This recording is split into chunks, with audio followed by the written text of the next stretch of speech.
అధికార వైసీపీ నేతల అరాచకాలు ఇప్పుడు జనం ప్రత్యక్షంగా చూస్తున్నారు. మాచర్ల ఎమ్మెల్యే పిన్నెల్లి చిక్కుల్లో పడ్డారా? మాచర్లలో జరిగిన ఈవీఎం ధ్వంసం ఘటన సమాజానికి ఏమి సంకేతం ఇస్తుంది? పోలింగ్ బూత్లో ఉన్న అధికారి ఎమ్మెల్యే పిన్నెల్లి రామకృష్ణారెడ్డి చేసిన అరాచకాల గురించి ఫిర్యాదు ఎందుకు చేయలేదు?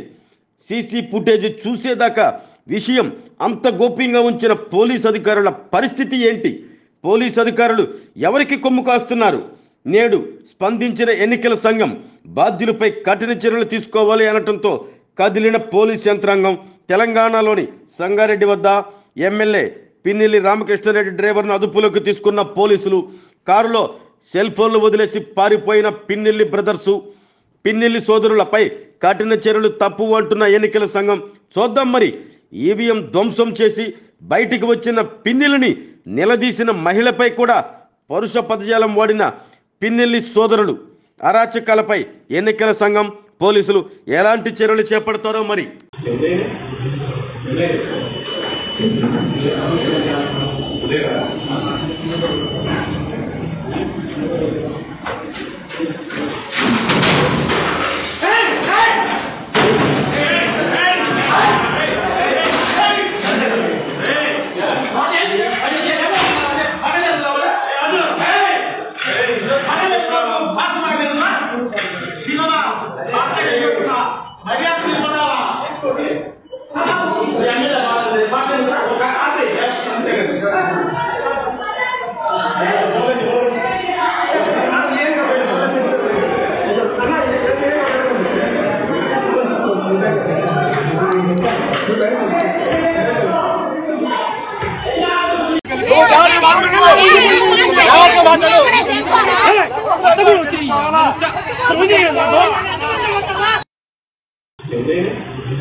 మన సంస్కృతి సాంప్రదాయాల్ని ప్రతిబింబించే ఎక్స్క్లూజివ్ హ్యాండ్ క్రాఫ్ట్ జ్యువెలరీ మన మలబార్ గోల్డ్ అండ్ డైమండ్స్ లో మాత్రమే.